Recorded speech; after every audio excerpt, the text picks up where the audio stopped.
Shalom, shalom. Ça parle d'une paix parfaite et je désire cette paix parfaite ce matin parce que moi, avec les 15 millions d'autres Juifs, on a les yeux et le cœur rivés sur Israël et les 3 otages féminins qui sont présentement, j'ai vérifié pendant la louange avec la Croix-Rouge finalement. Donc, mais 2 des femmes ont été arrachées de leur lit par Hamas pendant qu'elles dormaient et une était en concert dans le sud d'Israël. Donc, depuis 500 jours, on vit ça. Dieu savait que je serais avec vous cette journée du 19 mars, le jour où il y aurait cet échange. Donc, Dieu, je sais, est là pour me donner tout ce qu'il faut pour vous livrer le message qui est prévu pour ce matin, mais de dire que je déborde d'émotions, ça ne serait pas suffisant. Il n'y a pas de mots pour dire toutes les émotions que je vis en 7 secondes. Mais je continue. C'est toujours un plaisir de voir l'Église grandir et chaque année, quand je reviens, je vois l'Église grandir. Et donc, il y a des personnes qui m'a jamais vu de la vie. Qui, c'est la première fois? OK.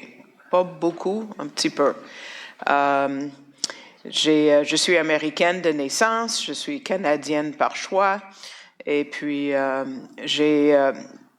je suis née à Saint-Louis, au Missouri. J'ai fait mes études, en tout cas, j'ai été élevée juive dans une maison juive, éducation juive, etc.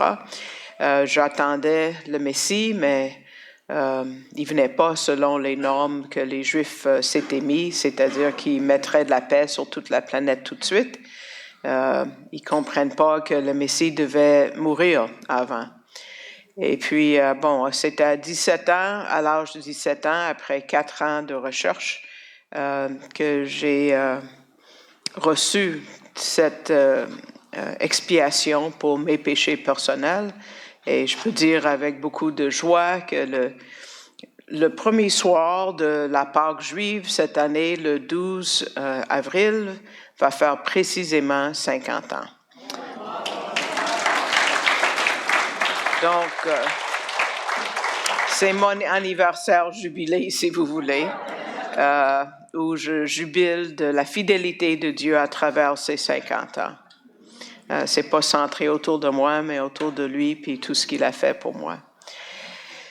Et puis, donc, après avoir fait mes études en technologie médicale, biologie, j'ai travaillé au laboratoire et j'ai fait 3 voyages en Haïti où mon cœur est encore, même si le pays a profondément changé depuis les débuts des années 80.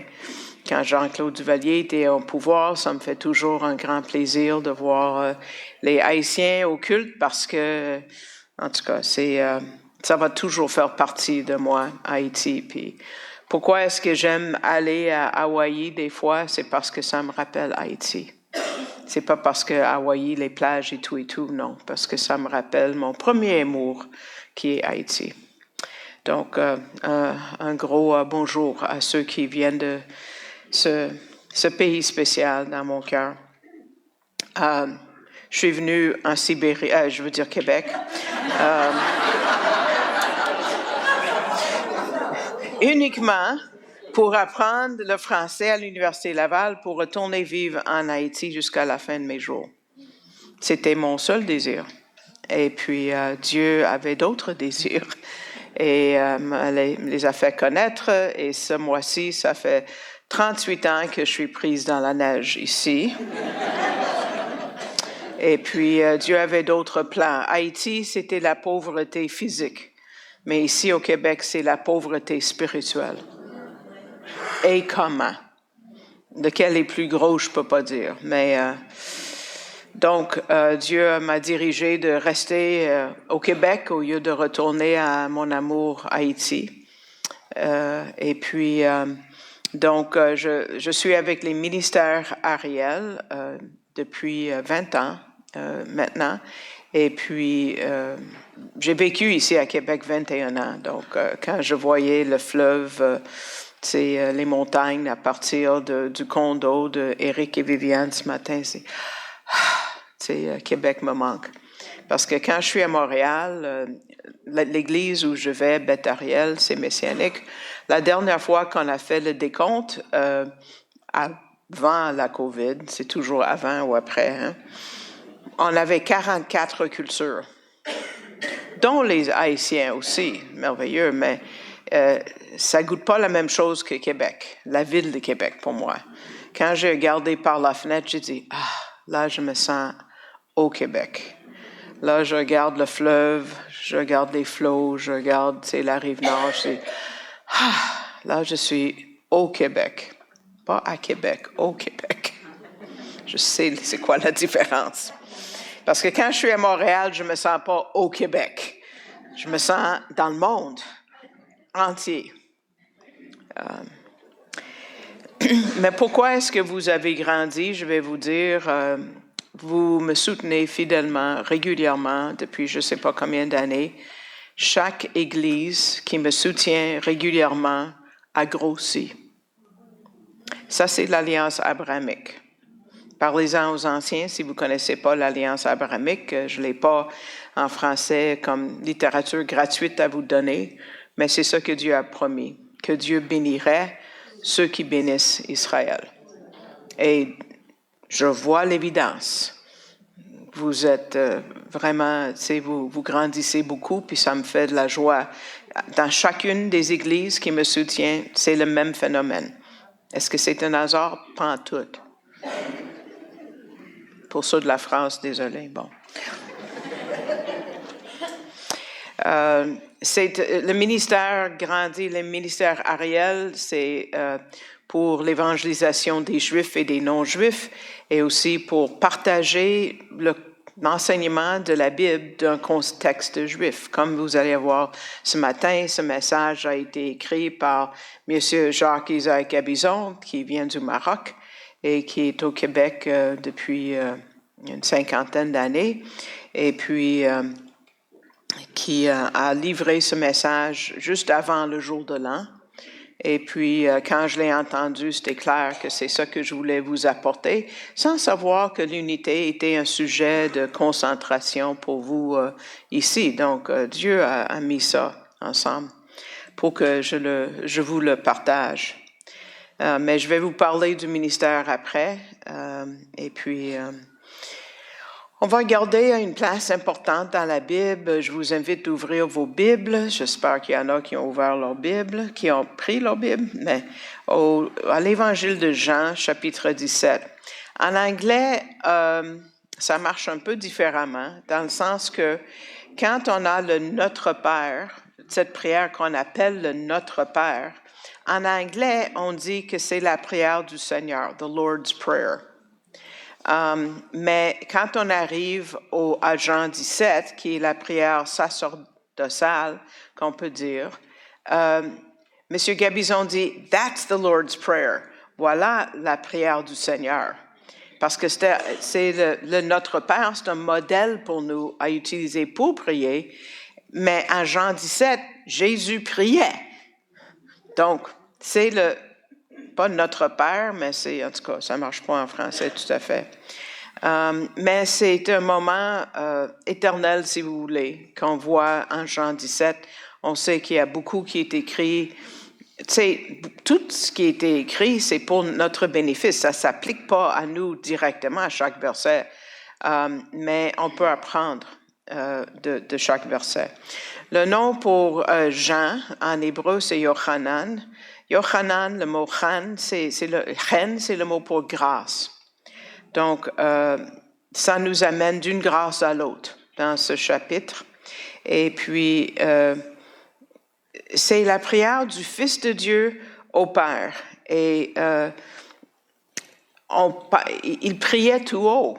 Il priait tout haut pour qu'on puisse observer la communion, la relation entre le Fils et le Père. Et c'est un privilège, tout un cadeau exceptionnel d'être invité dans ce moment d'intimité entre Jésus, Yeshua, c'est son nom en hébreu, soyez pas surpris, Yeshua et le Père. Et ça arrive juste avant qu'il soit arrêté, mis à mort et ressuscité. Mais est-ce qu'il était concerné, troublé, rempli dans son esprit par les souffrances à venir? Non, il pensait à nous. C'est fort. Ses pensées étaient pour les disciples et ceux qui allaient croire les paroles des disciples. C'est nous autres. Et il donne des averses de bénédiction, une par-dessus l'autre, par-dessus l'autre, par-dessus l'autre. Parce que cette prière, c'est pour nous. Ici, à Lévis, regardez ce qu'il dit au verset 20 du chapitre 17. Il dit, « Je ne demande pas seulement pour ceux-ci, en parlant des disciples qui étaient là autour de lui, mais aussi pour ceux qui croient à moi par leurs paroles. » C'est nous. C'est nous. Parce que, quelles paroles dont il parle? C'est les paroles du Nouveau Testament, ou on peut dire les Écritures grecques. Parce que je parle des Écritures hébraïques. Il n'y a pas ancien, nouveau. Tu sais, j'ai jeté mon ancienne affaire, mon linge, tu sais, et là, j'ai un nouveau linge. Non, les deux sont aussi nouveaux dans le sens que ils sont tous aussi brillants et pour nous aujourd'hui, même si beaucoup s'appliquent juste à Israël, on peut apprendre de ce qui est écrit là. On voit le grand berger de ses brebis parce qu'il préparait son départ depuis combien de temps et il ne voulait pas qu'on soit désespéré ou impatient même pour autre chose parce qu'il est juste parti pour un petit temps. J'ai une amie, une de mes plus proches amies dont le mari est décédé le 4 janvier et puis elle est l'éditrice et elle chapeaute la maison d'édition pour toutes les publications Ariel. Donc, on est super proches. Et puis, mais le départ de son mari, c'est temporaire. C'est juste pour un petit temps. Je ne sais pas combien ici sont dans le deuil de quelqu'un qui est décédé il n'y a pas longtemps. C'est temporaire. Si la personne connaissait Jésus comme sauveur personnel, comme j'espère que vous connaissiez tous, Jésus comme votre Sauveur et Seigneur, c'est temporaire, c'est juste pour un petit temps. Cette prière a eu lieu pendant le souper de la Pâque. Souvent, les gens l'appellent le dernier souper, mais bon. Et il voyait que son arrestation s'en venait à grands pas et ça nous dit qu'il les aimait jusqu'à la fin. La fin comme un père qui quitte ses enfants dans un monde hostile. On vit dans un monde hostile, surtout pour le christianisme. Et là, il verse son amour sur eux. Au chapitre 14, il parle de comment il prépare un demeure pour nous au ciel. Mais il dit, ne laissez pas vos cœurs troublés. En Jean 14, il nous encourage avec une promesse. Il dit qu'il prépare cette place-là pour nous. Il dit, il y a plusieurs, c'était à l'écran, c'est parti? OK. Il y a plusieurs demeures dans la maison de mon Père et lorsque je m'en serai allé et que je vous aurai préparé une place, je reviendrai. Peut-être le 19 janvier 2025, je l'espère. Et je vous prendrai avec moi. C'est ce que Jésus fait en ce moment. Il est notre menuisier divin. Si tu savais combien de minutes j'ai pratiqué à dire menuisier. Tout le chemin, le long du chemin pour aller à l'Université Laval, de mon appartement, menuisier. Écureuil, tu sais, tous les mots difficiles. Menuisier, tu sais, ma bouche voulait pas faire ça, mais là, je le dis. Au même chapitre, il nous parle de comment on peut communiquer avec le ciel. On est tellement unique, nous. On a une piste directe, ligne rouge, tu sais, jusqu'à Dieu. Et que même si lui, dans sa personne, chair et os, il va être absent, il va tout écouter, il va tout entendre, mais pas juste entendre, écouter. Il dit au verset 14, « Quoi que vous demandiez à mon nom, je vais le faire. » Tu sais, évidemment, si c'est selon sa volonté. Vous voyez jusqu'à quel point nos prières vont? Il est disponible 24 heures sur 24 pour nous encourager, pour nous soutenir, pour nous serrer dans ses bras. Des fois, on en a besoin. Il dit qu'il est la vigne et on est les ceps. Et nos racines vont jusqu'au ciel parce que nous sommes ancrés en lui.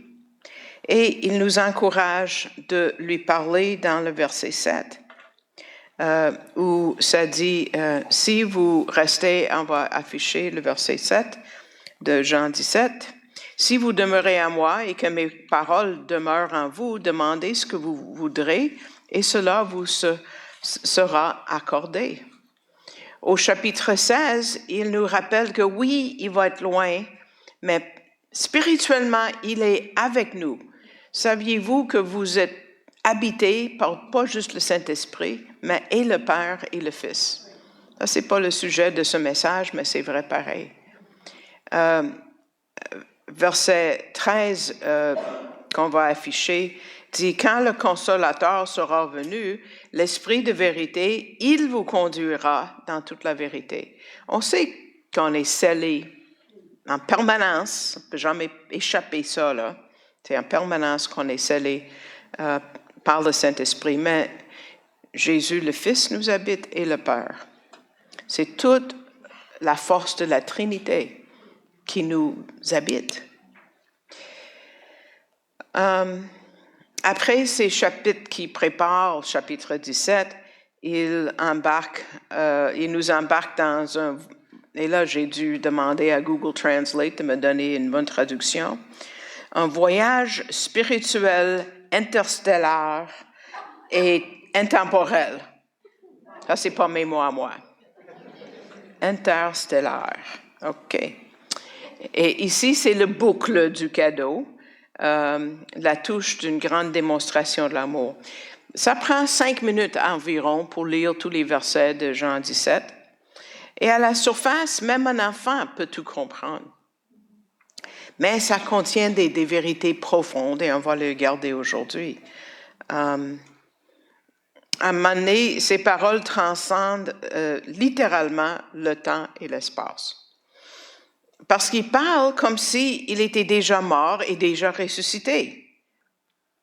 On nomme cette prière la prière sacerdotale ou la prière du grand prêtre, mais il n'était pas encore le grand prêtre, il était encore prophète. Comme présentement, il n'est pas encore roi, il intercède pour nous. Il est notre grand prêtre au ciel présentement. Quand il reviendra, il sera roi. Même s'il vit dans l'éternité, donc demandez-moi pas d'expliquer tout ça, là, comme il peut tout être en même temps, c'est pas à moi.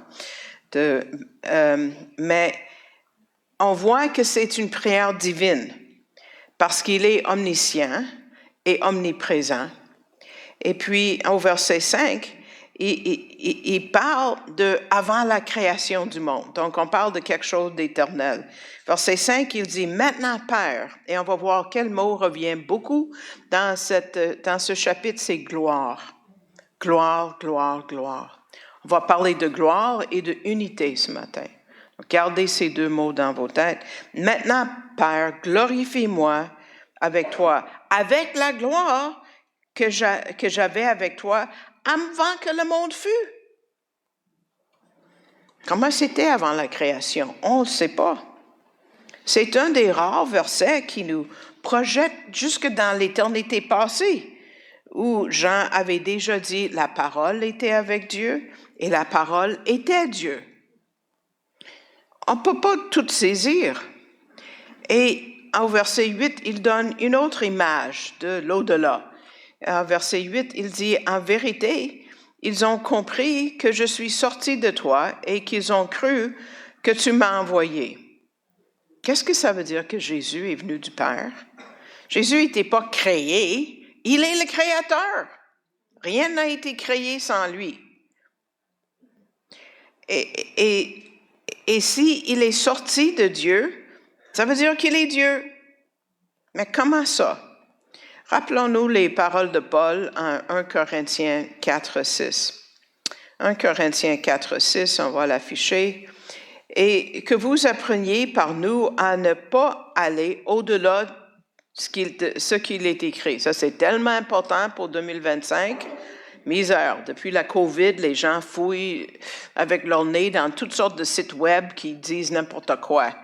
Ne pas aller au-delà de ce qui est écrit, point final. Ça, c'est le plus important pour nous comme l'Église. Afin qu'aucun de vous ne s'engorille pas en faveur l'un contre l'autre. Paul est allé au ciel. Tu sais, il y a des livres des gens qui sont allés au ciel, ils sont revenus, ils ont écrit un livre. Quelle a été la réaction? Je ne le crois pas pantoute. Mais regarde ce que Paul a dit après être allé au ciel. Il a conclu qu'il y a des domaines dans lesquels on ne devrions pas aventurier. On ne touche pas. Ça n'a pas été écrit. Mais au moins on peut considérer comme une bénédiction pour au moins de les connaître. Savoir que Paul est allé là. Mais on doit garder cette frontière et ne pas traverser cette frontière. Qu'est-ce qu'on a le pouvoir de prier? Et quel privilège! On ne peut pas tout comprendre, mais on peut comprendre que des choses profondes existent. Et Dieu attend qu'on les découvre comme un dépliant de publicité qui a juste quelques images et puis pour nous dire « Hey, j'ai hâte de vivre ça, là ». Tu sais, combien de personnes se sont levées la main quand j'ai dit « Tu sais, on va partir peut-être le 19 janvier 2025 ». Yeah! Ça, on est excités, on a hâte. Et il y a des bénédictions et des couronnes pour ceux qui ont hâte à ce jour-là. Donc, j'espère vous voir tous couronnés un jour.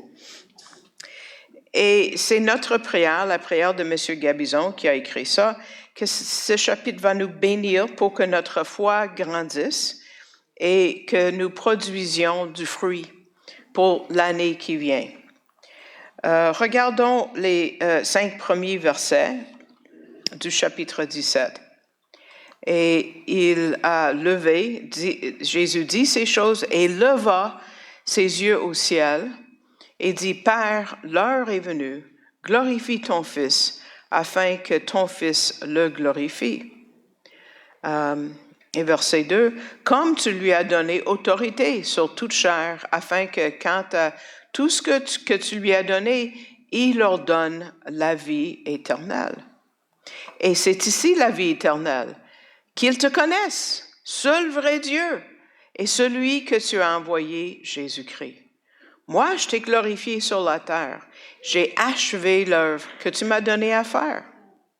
Et maintenant, glorifie-moi, toi, Père, auprès de toi-même, de la gloire que j'avais auprès de toi avant que le monde fût. Wow! Wow, c'est fort. L'heure est venue. L'heure de quoi? Sa crucifixion et sa résurrection. Je le dis toujours ensemble. Ça, c'est le moment qui va glorifier Dieu le plus. Et il répète le mot gloire, avez-vous compté? 5 fois. 5 fois. Juste dans les 5 premiers versets. Le mot en grec, c'est doxa, qui veut dire radiance, splendeur, rayonnement. C'est ce qu'il est venu faire, nous montrer le Père. Mais pourquoi tant d'emphase sur les façons dont Jésus a apporté de la gloire au Père? Parce que quand Jésus a quitté la terre, il a passé le bâton à qui? À vous. Il vous a donné le bâton. Parce que lui, il n'était pas pour être présent, mais vous êtes en chair et os. Il vous passe le bâton. Il dit au verset 11, « Je suis plus dans le monde. » Mais nous sommes dans le monde. À quelle fin? Pour réfléchir sur et proclamer la gloire de Dieu. Ceux qui sont dans l'équipe de louange, je suis certaine que chaque personne est habitée par ce désir de glorifier Dieu. C'est sûr. La Bible, comment est-ce qu'on peut faire? Si on n'est pas dans l'équipe de louange, comment est-ce que vous pouvez proclamer la gloire de Dieu? Vous chantez pas, vous jouez pas, hein? En plusieurs façons.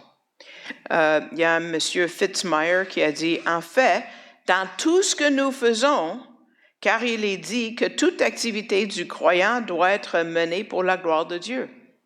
J'ai déjà entendu Dr. Fruchtenbaum dire, ceux qui lavent les vitres glorifient Dieu, rendent gloire à Dieu.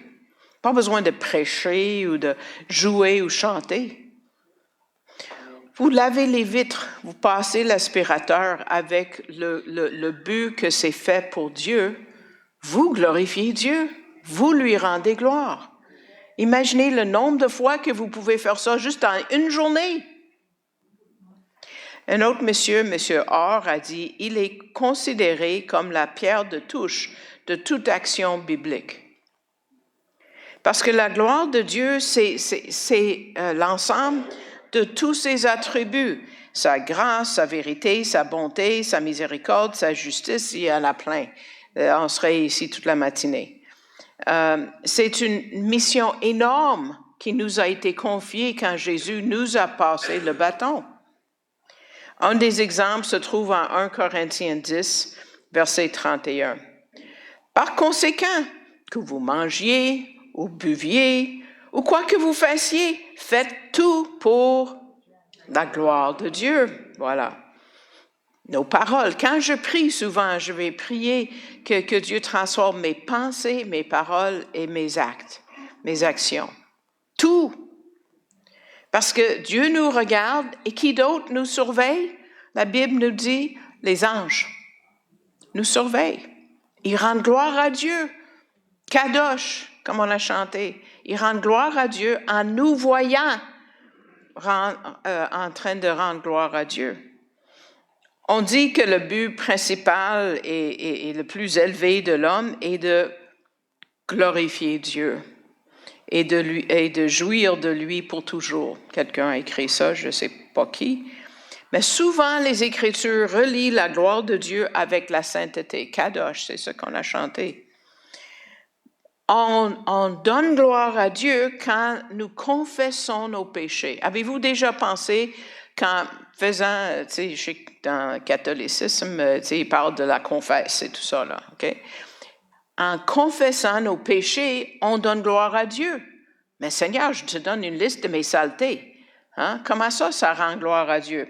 Rappelez-vous quand, dans le temps de Josué, il y avait Akan qui avait pris de l'or. Hein? Et puis, il a dit, mon fils, je t'en supplie, rends gloire à l'Éternel, le Dieu d'Israël, et confesse-lui. En Josué 7, 19. Donc, en confessant ses péchés, Akan aurait glorifié Dieu. Et sa relation avec Dieu aurait été réparée, guérie. Donc, c'est la même chose pour nous aujourd'hui. Parmi d'autres vérités qu'on trouve dans ce chapitre, on a une définition détaillée de cet enseignement majeur de la Bible, la vie éternelle. Parce que la vie éternelle est aussi mentionnée dans le chapitre 17. Regardez le verset 13 qu'on a déjà lu.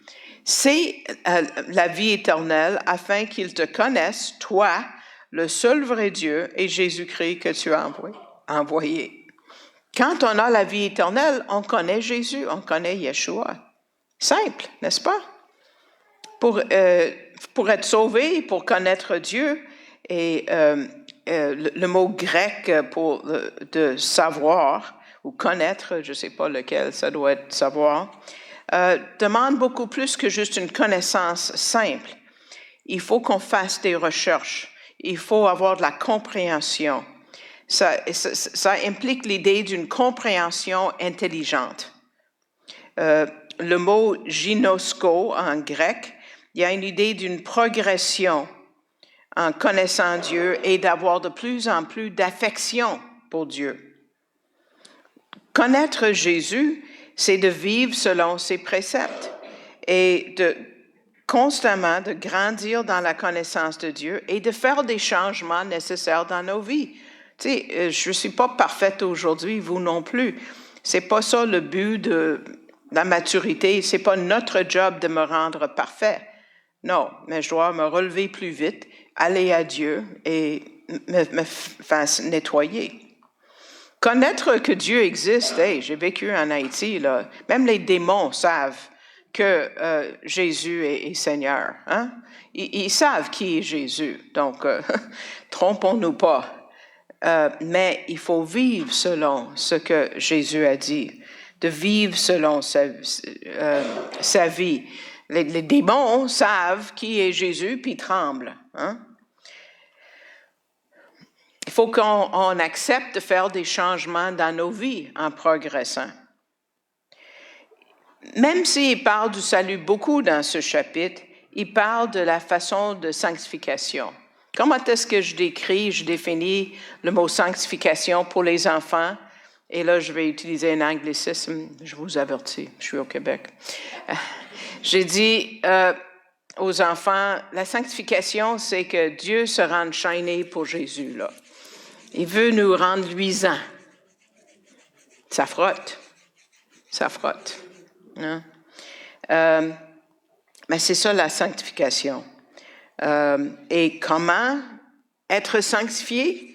Verset 6 fois, il parle de la parole de Dieu. Ceux qui connaissent Dieu gardent sa parole. Donc, la vie éternelle est reliée avec la parole de Dieu. Regardez le verset 6 encore. J'ai manifesté ton nom aux hommes que tu m'as donnés du monde. Ils étaient à toi et tu me les as donnés et ils ont gardé ta parole. C'est ça la marque d'un vrai croyant. Il garde la parole de Dieu, qui vit selon ce que Dieu dit dans la parole. Le mot garder dans le grec théréo veut dire observer, garder, protéger. Le verbe est un temps de... on n'a pas tout à fait ce temps de verbe en français, ça s'appelle le indicatif actif parfait. C'est pas dans ma Becherel, ça, là, OK? Mais c'est un peu comme l'imparfait, dans le sens que ça a été fait et ça continue à être fait.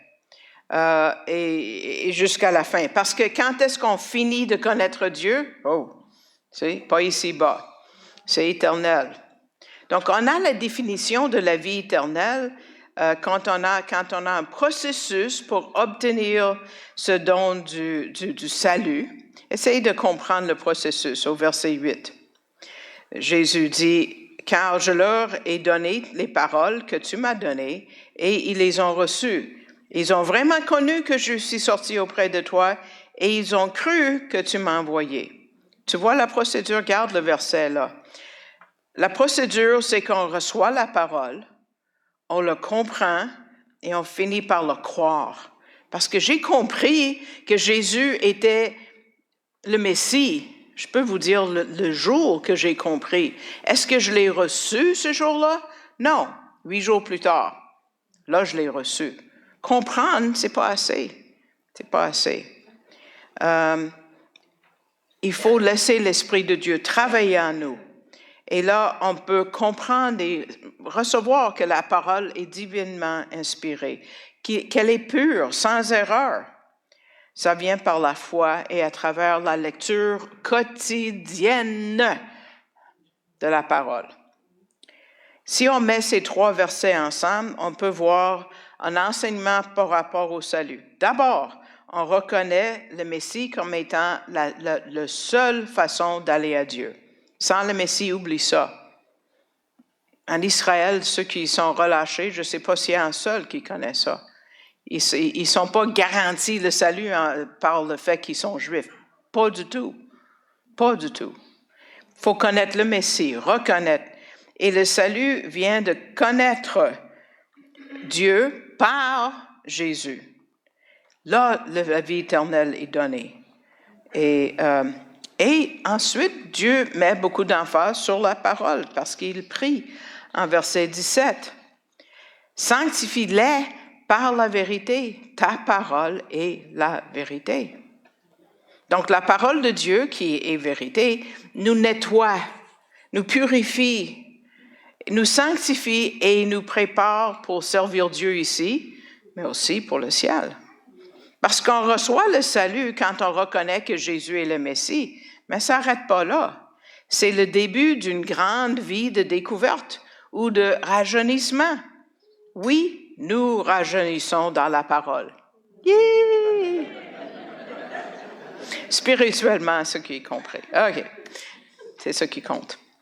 Mais il y a une autre chose qui sort de la prière, qui reste avec nous après ces 26 versets. On va voir l'humilité de Jésus. Quand on parle de la première venue, et j'enseigne Zacharie maintenant, si vous voulez écouter, il y a plusieurs dans cette salle qui écoutent les enseignements que je donne aux 2 semaines en Zacharie par Zoom, que vous pouvez plus tard écouter sur YouTube. Si vous tapez Ministère Ariel Canada en français, vous allez voir ma bine et puis vous pouvez sélectionner ce poste et puis plus belle dans la photo, mais bon. Et puis, vous allez pouvoir écouter ce que j'enseigne dans Zacharie. Zacharie, c'est tout un petit prophète majeur, même si on dit petit prophète, mais on le voit monter sur un âne. Et c'est pour ça que quand j'ai vu le mot Jésus en Haïti la première fois, c'est comme si le film, c'est comme si la vie de Jésus avait eu lieu en Haïti. On était tellement impressionnés, ils vont à la pêche avec un filet, ils montent sur un âne, c'était la vie haïtienne. Quand j'ai vu ça, en tout cas, c'était tellement approprié. Un jour, je vais me rejoindre avec le corps d'Haïti au ciel, mais oh, ça me fait mal de ne pas être avec eux. Mais l'Haïti que j'ai connu dans les années 80 n'existe plus, je sais. Donc, c'est un deuil. Mais Jésus arrive à Jérusalem sur un âne et Jean, dans son évangile, explique que Jésus est le roi des rois. Est-ce que vous associez la royauté avec un âne? Sauf que dans l'Ancien Testament ou dans les Écritures hébraïques, comme j'aime dire, vous voyez que David est entré sur un âne. Quand la royauté de David a été questionnée, Salomon a dit « Fais-le monter sur un âne ». Ça, c'était un signe de royauté.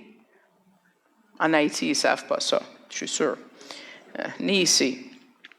Mais Jésus est montré comme le roi des rois en montant sur un âne.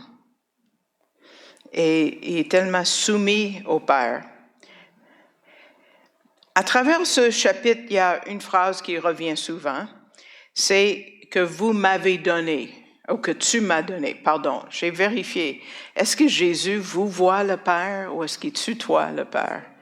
Même si on n'a pas le tu et le vous en hébreu, dans toutes les Bibles francophones, ça dit tu. Donc, on va le dire. Donc, au verset 4, il attribue toutes les œuvres qu'il a faites au Père et tout ce qu'il a fait, les miracles, les paroles, c'est au singulier. Toutes ces œuvres-là, c'est comme une œuvre qu'il dit qu'il a fait pour le Père. Verset 7, il dit « Tout ce que tu m'as donné vient de toi ».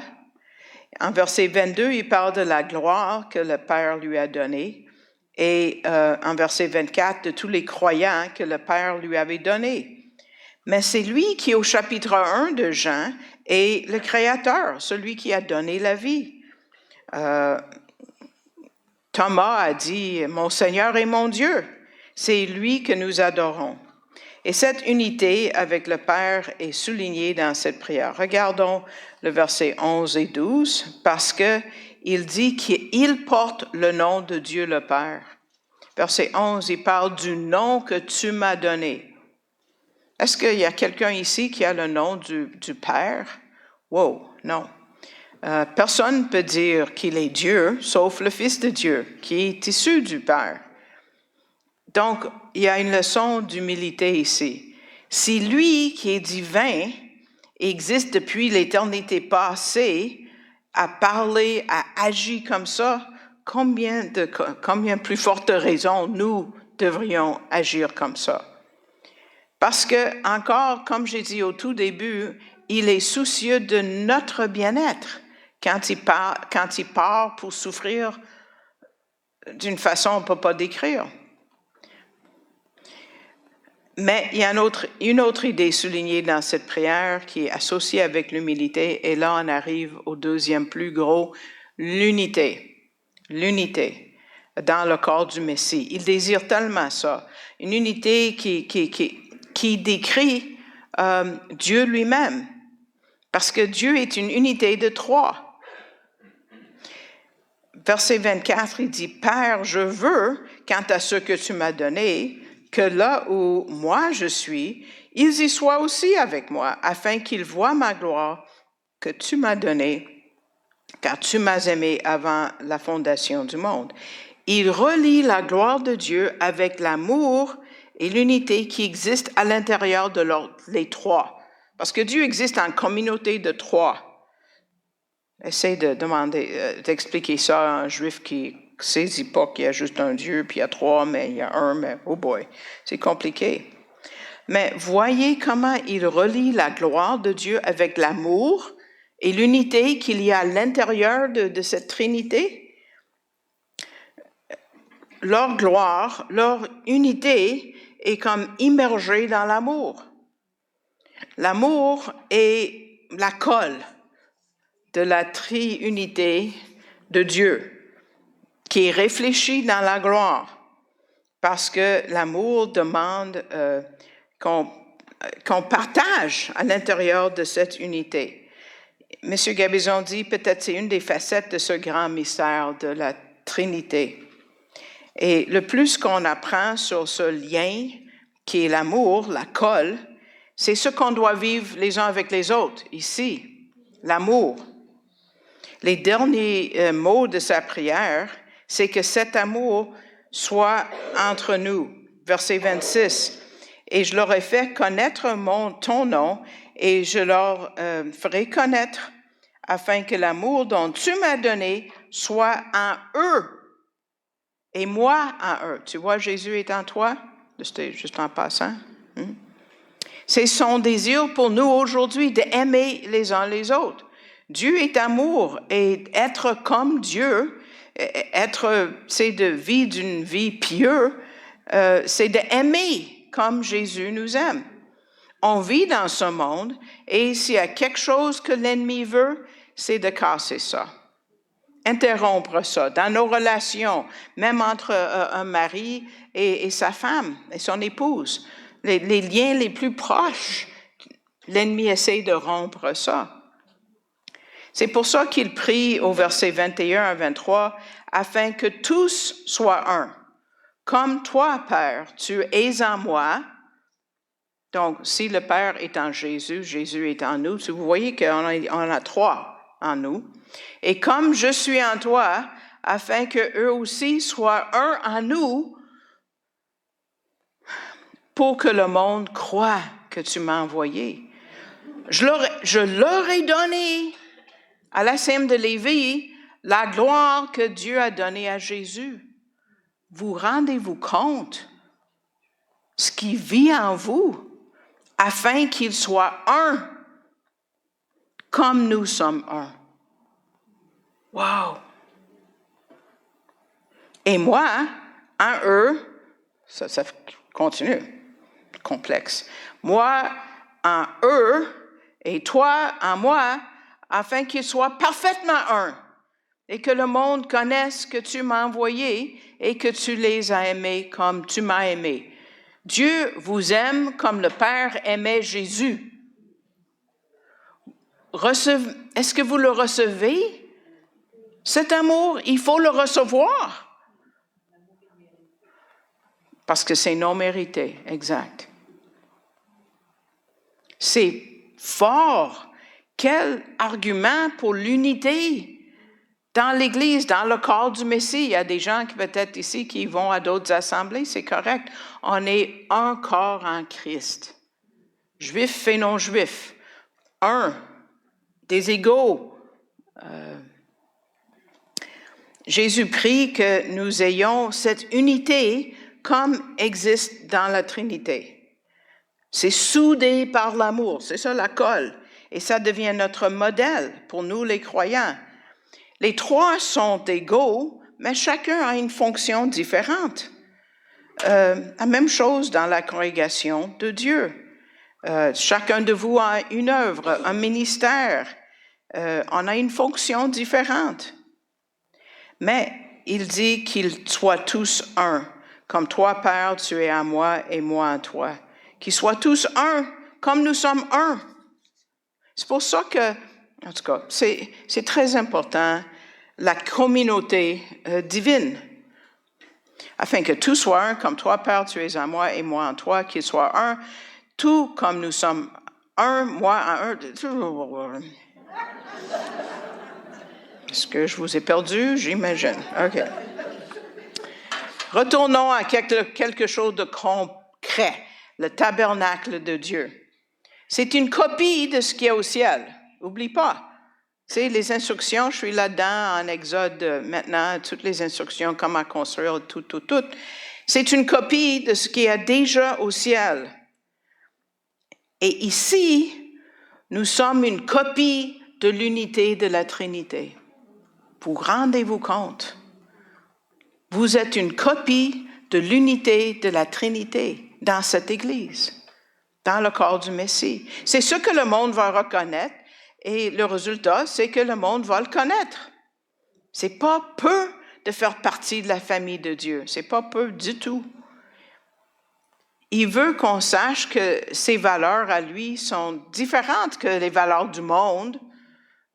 Et c'est souvent répété ici. Répété 18 fois.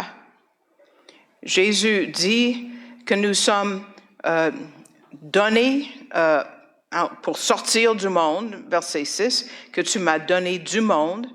Versets 16 et 14 dit, on n'est pas du monde. Et verset 14, on est haï par le monde. Ça, j'imagine, il y a plusieurs qui reconnaissent ça. Verset 16, ne pas être conformé à ce monde. Mais au verset 18, on est envoyé dans le monde pour les bénir. Ça, c'est notre mission. Bon, 2025. Hein? La prière, c'est pas qu'on soit sorti du monde, mais à l'enlèvement, oui, on va l'être. Mais il faut que nous portions du fruit et que nous rendions gloire à Dieu chaque jour. C'est notre but ici-bas. On n'aura pas cette occasion, une fois qu'on est rendu au ciel, c'est plus le temps de porter du fruit. C'est maintenant et le temps est court. Après, on va aller dans le royaume et puis il n'y aura pas de péché là. C'est pas un défi de rester pur une fois qu'on est glorifié. Hein? C'est juste maintenant qu'on peut œuvrer pour Dieu en 2025. On n'aura pas d'autre 2025. C'est maintenant. Donc, oui, on désire être avec le Seigneur, c'est sûr. Viens, Seigneur Jésus. Mais, ouais, les fameux téléphones cellulaires avec leur rappel du monde. Mais on est en train de construire notre éternité par nos œuvres, parce que l'or, l'argent, les pierres précieuses sont stockées pour nous au ciel, pour ce qu'on fait ici. Oui, on peut travailler pour les récompenses. C'est pas de l'avarice, ça. Pas du tout. M. Gabizon dit que cette année soit l'année de récolte et de réveil. On n'est pas pour s'isoler dans une petite communauté, dans un coin où on ne peut pas confronter le mal qui est dans le monde. Il faut que nous brillions pour lui dans ce monde de ténèbres. Il dit, si on est ici, c'est parce qu'on est envoyé dans le monde, au verset 18 de Jean 17. Comme tu m'as envoyé dans le monde, moi aussi je les ai envoyés dans le monde. La CM de Lévi, hein?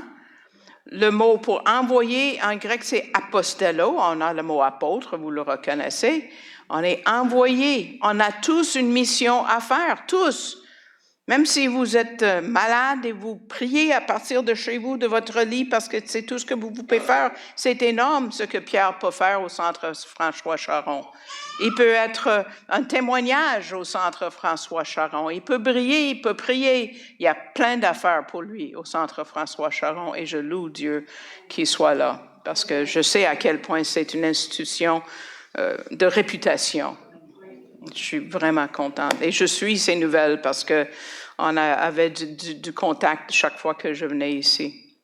Donc, on a tous une mission, une œuvre à faire dans ce monde hostile. Mais les prières de Jésus nous accompagnent. On est dans le monde, mais on n'est pas du monde. On est comme quelqu'un qui fait du plongeon. Il vit dans l'eau, mais il apporte son air avec. Savez-vous, juste en passant, M. Gabizon n'a pas mis ça, qu'Israël a inventé un ensemble de scuba qui sort l'air, l'oxygène de l'eau autour et les gens peuvent respirer ça. C'est fort. En Afrique, ils ont des appareils qui sortent l'eau de l'air. Mais quand tu fais du scuba, tu peux sortir l'air de l'eau.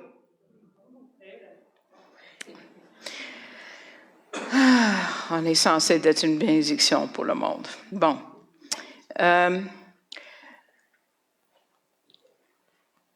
On prend notre environnement avec nous. On est dans l'Église, donc apportons l'Église avec nous quand on sort d'ici. L'amour, la communion fraternelle, gardons ça dans nous quand on part d'aujourd'hui pour être dans le monde. C'est lui qui est le Nazirien qu'on trouve dans les Écritures. Des individus qui sont mis à part, mais qui vivent dans la communauté pour que le Seigneur puisse effectuer son influence gracieuse dans leur société. Nous, les gens ordinaires, devions extraordinaires parce que l'Esprit nous donne la puissance nécessaire pour faire son travail. Qui est la première personne appelée un Nazirien dans la Bible? Moi, j'ai coulé cet examen aussi, là. Le fils de Jacob, qui s'appelait Joseph, un personnage très public, il était le premier ministre d'Égypte, mais qui était complètement engagé à Dieu. Et il est devenu un modèle du plus grand Nazirien à vivre sur cette terre, Jésus lui-même. Aujourd'hui, le Nazirien, c'est quelqu'un qui travaille un travail séculier, comme peut-être vous, qui a dédié sa vie à l'Éternel et qui vit les joies tout en se préparant pour un avenir merveilleux. Ça, c'est notre réponse à Dieu. Pourquoi est-ce que Jésus a prié tout ça? Verset 13, il dit, « Et maintenant je viens à toi et je dis ces choses dans le monde afin qu'ils aient ma joie accomplie en eux-mêmes. » Quel chapitre! La vie éternelle à travers la connaissance de Dieu. Il nous a donné sa parole pour notre protection et sanctification. On est complètement protégés et sous le nom de Dieu et de Yeshua. Ça nous donne la joie. C'est pas toujours facile d'expérimenter la joie. Aujourd'hui, c'est tout un défi pour moi avec ce qui se passe en Israël. Mais ce qu'on apprend ici, c'est que c'est toujours disponible pour nous. Quand quelqu'un est dans le deuil, quand quelqu'un est faible, je prie pour que Dieu, et ça peut être votre prière aussi, que Dieu, parce que la grâce de Dieu est toujours disponible pour nous, mais que Dieu nous aide à prendre cette grâce. C'est disponible tout le temps, mais il faut qu'on le prenne, qu'on l'accepte. Ce n'est pas une incantation, une prière spéciale 1, 2, 3, 4, 5, non. Seigneur, aide-moi à prendre la grâce que tu m'offres pour vivre, pour passer à travers ça. Ensuite, il y a un genre d'encens qui sort de nous, que les gens peuvent sentir, qui parle de notre destin éternel et la protection que Dieu nous donne. Monsieur Gabizon dit, le mot pour joie, c'est le mot chara, d'où vient le mot charismatique ou charisma. Une personne charismatique, c'est quelqu'un, on est attiré à lui. Pour une raison ou une autre, on aime être autour d'eux. Et c'est à cause de la joie qui habite ces gens-là, qui les rend charismatiques et qui les aide dans la communion des croyants. On voit ça dans l'évangélisation, parce que le monde incroyant voit que le croyant a quelque chose qu'il cherche. Je me rappelle quand je suis allée au concert de Juifs pour Jésus dans mon école secondaire, je venais d'avoir 17 ans, je suis allée à un concert pour causer du trouble et il y avait une lueur autour d'eux, là, une lumière. J'ai dit, que c'est ça? Je voulais faire de la violence, je n'étais pas capable. J'ai dit, qu'est-ce qu'ils ont, eux autres? C'est pas toujours visible, OK? Mais ce jour-là, pour moi, c'était visible. Ce même mot grec, et le monde cherche ça, et nous l'avons. La joie, la stabilité de notre caractère, ils voient Jésus en nous. On rend gloire à Dieu. Du même mot grec pour joie, hein, on a le mot cher qui c'est comme une façon de dire bonjour. C'est comme si on se disait ce matin quand j'ai vu Viviane à son condo, ayez la joie complète dans le Seigneur. Comme quand je dis shalom, shalom, paix parfaite et complète. Ayez la joie parfaite dans le Seigneur. Si on le répète assez, on va se rappeler. Donc, résumons ce que Jésus nous dit, cette prière qui a été offerte pour nous. On a 7 choses. Il nous a donné la vie éternelle. Nous avons reçu et gardé sa parole. Nous savons et croyons que Yeshua vient de Dieu et qu'il porte son nom. Jésus est glorifié en nous. Quelle responsabilité, le bâton que Dieu nous passe. Hein? Nous ne sommes pas du monde. Le monde nous haït parce que nous gardons et protégeons les valeurs de Dieu, surtout dans la société québécoise. Le croyant est gardé pour toujours, car il dit, je les ai gardés et aucun d'eux n'a péri. Tu ne perds pas ton salut. Jamais de la vie. Et pour clore, on va dire 7 choses qu'il a priées pour nous. Qu'on soit sanctifié. Je ne sais pas s'il y a une graphique pour ça, en tout cas, je vais les nommer. Que nous soyons sanctifiés par sa parole. Regardez la liste de bénédictions, OK? Regardez ce que Jésus a prié pour vous. Que nous soyons sanctifiés par sa parole. Pour de bonnes œuvres, c'est ça la raison. Que le monde voit l'amour de Dieu en nous et que l'Éternel nous garde du mal, qu'il est unité parmi nous et que nous pratiquions l'Echad. C'est quoi le mot Echad? Ça, c'est l'unité. Shema Yisrael, Adonai Eloheinu, Adonai Echad. Écoute, ô Israël, le Seigneur Dieu est une Echad. Echad, c'est une unité composée. Combien de membres dans cette unité? Écoute, Israël, le Seigneur, notre Dieu, le Seigneur, et c'est composé. 1, 2, 3. OK. Et nous sommes une unité aussi. Les 4 sections ici et ceux en arrière, on est tous un.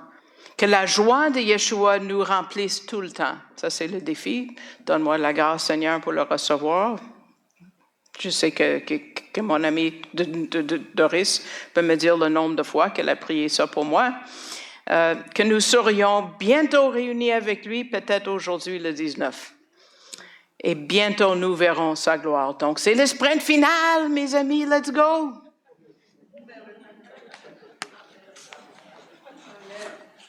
Je veux juste vous dire un mot ou deux sur les ministères Ariel. Je n'ai pas apporté beaucoup de littérature, mais sur l'antisémitisme, je ne peux pas vous donner le nombre de fois. Jamais de la vie, je vais porter ça. Une étoile de David à Montréal. Je ne veux pas dire jamais, mais rarement. Pourquoi? Parce que les musulmans, dans les magasins, voient ça, puis ils me rentrent dedans avec leur carrosse, dans mes jambes. Dans mon panier, bang! Portant leur hijab ou quoi que ce soit, là, c'est clair. La synagogue la plus proche de moi a eu des bombes incendiaires 2 fois déjà. Aussi la Charité en face. On a fusillé des écoles à Montréal, des écoles juives. Je ne peux pas vous donner la liste, mais Il y a 100 000 Juifs à Montréal, il y a 300 000 Arabes. OK? Si je vous donne un petit aperçu de ce qui s'en vient pour moi, c'est sûr que, tu sais, je suis allée en Alberta, je suis allée au Texas depuis 5 semaines et demie. Je peux vous donner des exemples, en tout cas. Mais j'ai fait du porte-à-porte aussi. On va vers le Juif en premier, c'est ce que les Écritures nous disent, Romains 1,16. Mais on accueille le monde entier. Donc, je descendais un trottoir après avoir cogné à une porte, personne n'a répondu. Une vieille dame vient à ma rencontre avec Jean-Claude, un Québécois qui aussi fait de l'évangélisation avec moi des fois. Et puis, là, je portais mon étoile de David plus petite, là, puis elle dit, « Oh, elle dit d'abord, est-ce que vous cherchez Madame un tel? » Je ne sais pas le nom. J'ai dit, j'ai rien dit parce que je ne connais pas les noms des gens où je cogne à la porte. Elle dit, elle n'est pas là. Mais là, elle a vu mon étoile. Elle dit, oh, j'ai du mal pour votre peuple. Je suis en deuil. Et j'ai dit, j'imagine vous n'êtes pas de la nation juive parce que c'est une nation, c'est pas une religion. Elle a dit, non, je suis née et baptisée catholique. Et tout de suite, j'ai dit, si vous mourrez cette nuit, allez-vous au ciel? Elle dit, j'espère. Comme ça, c'est la réponse classique des catholiques. Et j'ai dit, voulez-vous être sûr? Oui. Raccourcir l'histoire, elle a prié avec moi, drette là, pour recevoir le salut. J'ai dit, je donne des traités sur Ruth. Elle dit, oh, c'est mon nom, Ruth! J'ai dit, savez-vous, petite dame mignon, là, j'ai dit, ça parle, saviez-vous que David, le roi David, était son petit-fils? Mon petit-fils s'appelle David! Rendez-vous divin. Je peux vous raconter des histoires, mais les enfants rentrent, donc j'imagine que c'est le temps pour moi de finir. Donc, je vais terminer. J'ai même pas eu le temps de prendre des dépliants d'Ariel en français, vous m'excuserez. Mais si vous avez à cœur de me soutenir au-delà de ce que l'Église m'envoie, vous avez la possibilité de le faire et on va vous envoyer un reçu en 2026 maintenant. Wow, j'ai rarement dit ça. Donc, il y a une boîte pour les offrandes, une boîte bleue à l'entrée avec certain nombre de traités sur l'antisémitisme qui est plus gros que jamais. Puis priez pour moi parce qu'il y a un pasteur, je pars dans 10 jours pour Saint-Louis pour être avec ma famille. C'est un anniversaire spécial où on fait la cérémonie bat mitzvah, c'est pas bar mitzvah, mais c'est une fille, c'est ma petite nièce qui va avoir 13 ans. Et puis, ma famille entière est non-croyante. Ma sœur a 82 ans, elle pèse 72 livres maintenant. Il lui reste peut-être pas pour longtemps, mais je vais être avec elle pour une semaine. Et 2 semaines après mon retour de Saint-Louis, qui est le comme 4 février, le 20 février, je quitte pour Hawaï. Pourquoi est-ce que j'aime Hawaï? Parce que ça me rappelle Haïti. La moitié du temps, quand je suis à Hawaï, je parle de Haïti. Je me trompe tellement dans mon esprit. Mais les gens sont ouverts. Mais un pasteur m'a dit, 2 pasteurs, je vous raconte vite. Un des pasteurs a dit, Jackie, on a besoin que tu viennes parce qu'on aime Israël, mais on ne connaît pas la géographie, l'histoire et la théologie d'Israël. Viens. Petite demande, hein? Je pense que j'ai compté 11 jours que je vais enseigner à cette église à Maui. 11 jours. Ensuite, un autre pasteur a dit, les jeunes gens sont tous pro-palestiniens. Jackie, je vais faire une réunion en ramassant tous les groupes de jeunes de l'île de Oahu, qui est l'île avec Honolulu, donc le plus peuplé, et toi, tu vas leur parler d'Israël. Priez pour moi. Donc, si vous avez des questions, je vais rester ici après. J'espère que ça vous a béni en pensant à la gloire de Dieu, à la Trinité même qui vous habite chacun de vous pour faire sa volonté, pour vous aider à aimer les uns les autres, pour rester ensemble, parce que même quand il y a des différences, Dieu nous appelle à l'amour, à cette colle qui existe dans les membres de la Trinité. La colle est ici à la CM de Lévis. Demandez à Dieu pour la grâce de vivre cette colle. Même quand il y a des différences, des blessures, toutes sortes d'affaires, Dieu peut vous aider. Amen.